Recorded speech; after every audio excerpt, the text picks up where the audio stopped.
కన్న పెగుముడి ఓలే మన ఇరుముడి బంధమో కన్న కలలన్నీ నెరవేర్చే తండ్రి వైతివో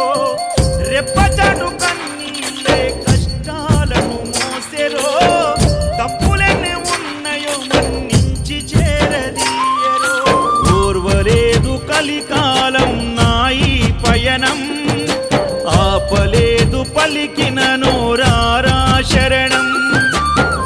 కాళ్ళు కాలిపోయినా సీమునెత్తురొచ్చినా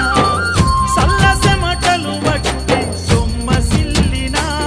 కనిపిస్తే చాలు అంటూ ఆకలిని మరిచిపోతూ అయ్యప్ప నిన్ను చూడందే కడుపు నిండదు ఎంత దూరం